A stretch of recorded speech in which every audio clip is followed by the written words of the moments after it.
I'm not afraid. Yeah. Take a stand. It's been a ride. Everybody. I guess I had to. Enter the new king, followed by the queen, the king's counselor, and the counselor's son. The new king takes his seat on the throne. The queen sits beside him. The king's counselor and the counselor's son bow to the new king and then stand off to the side. The prince drags his feet into the room, looking gloomy and annoyed. He remains gloomy and annoyed, mocking what the new king says and does for the rest of the scene. The new king gives the prince a look and then stands to talk to everyone. After he speaks for a minute, the counselor's son comes forward, gets down on one knee, and asks the new king if he may return to school. The new king asks the king's counselor if this is okay. The king's counselor agrees, and the new king gives him permission to leave.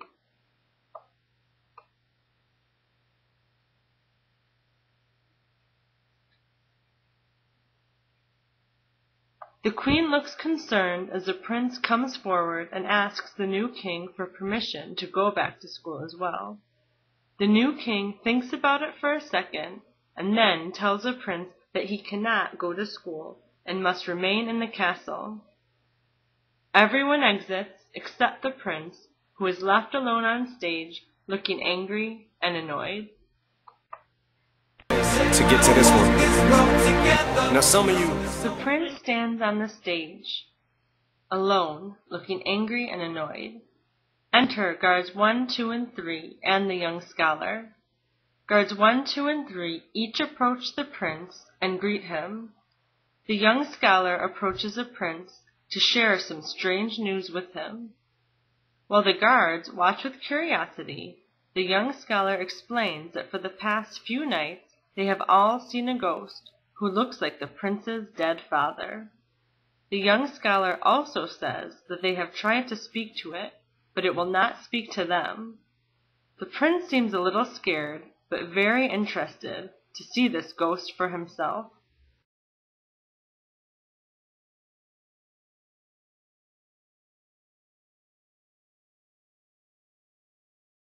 They all agree to meet later in the night on the roof of the castle to see if the ghost will appear.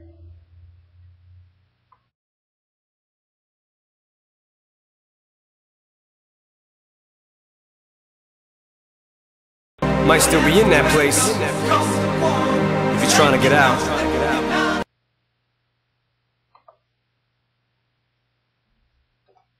The counselor's son and his sister, the counselor's daughter, enter arm in arm. The counselor's daughter takes a seat and watches her brother pack a few books. The counselor's son tells his sister that he is almost ready to leave for school. As she listens, the counselor's son warns her to beware of her relationship with the prince. He tells her that while she may think he loves her now, his feelings will not last. The counselor's daughter looks upset. Suddenly, the king's counselor enters. He knows his son is about to leave, so he gives him a long list of advice for his journey.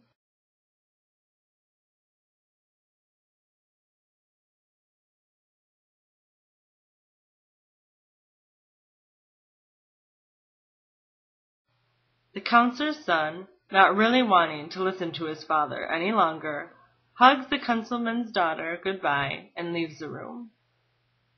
The king's counselor asks his daughter what they were talking about, and she admits her brother was speaking to her about the prince. The king's counselor tells his daughter to beware of the prince and makes her promise she will not see him anymore. The counselor's daughter sadly agrees to her father's request.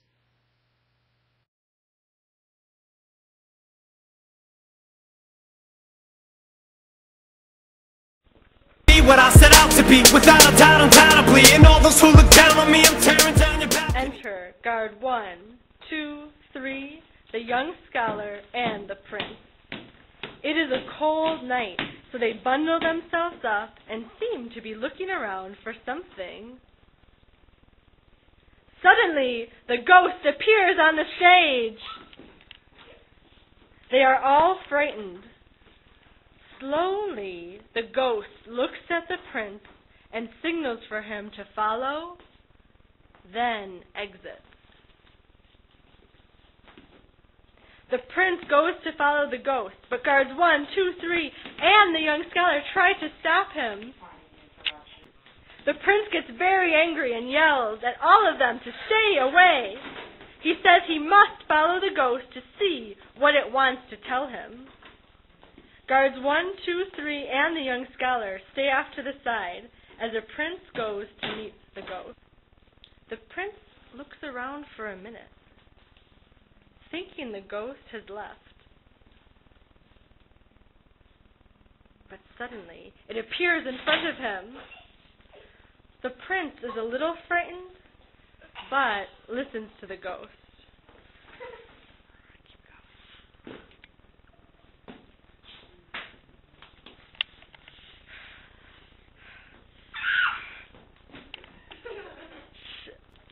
The ghost explains that he is the spirit of the prince's dead father, and he has an important secret to tell him. As the prince listens closely, the ghost tells him his secret. The prince grabs his heart and looks shocked at what the ghost tells him. The prince swears a promise to the ghost. And then suddenly, the ghost disappears, leaving the prince alone on the stage.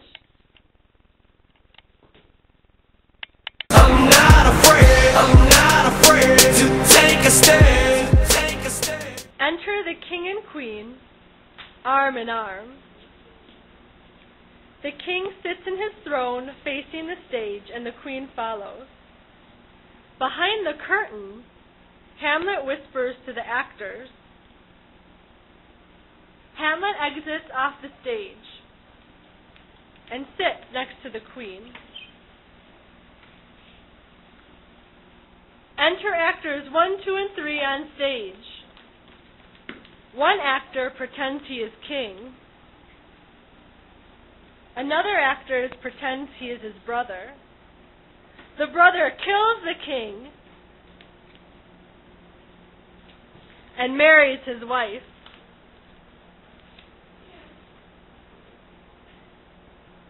While the play is going on, Hamlet watches the king very closely. The king appears to be getting more and more angry. The queen also looks very upset.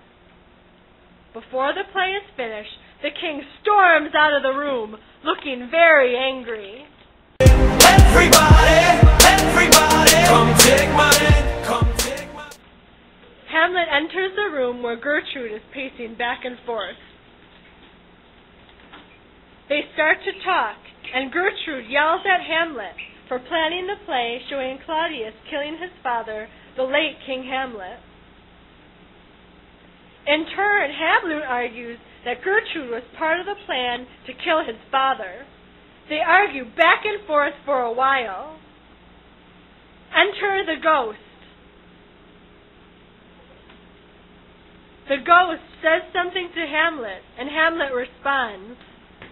Gertrude asks Hamlet, what is going on? Hamlet says, can't you see that? And Gertrude shakes her head no. She thinks that Hamlet has gone mad. Hamlet turns back to the ghost and they finish their conversation. The ghost exits. Then Hamlet hears a noise. He yells, a rat! A rat! Thinking it was Claudius hiding behind the curtain, Hamlet grabs his sword and stabs through the curtain. Polonius falls out. Hamlet shows grief that he made the mistake, but he still calls Polonius a fool for spying. Hamlet exits, leaving his mom and the body alone.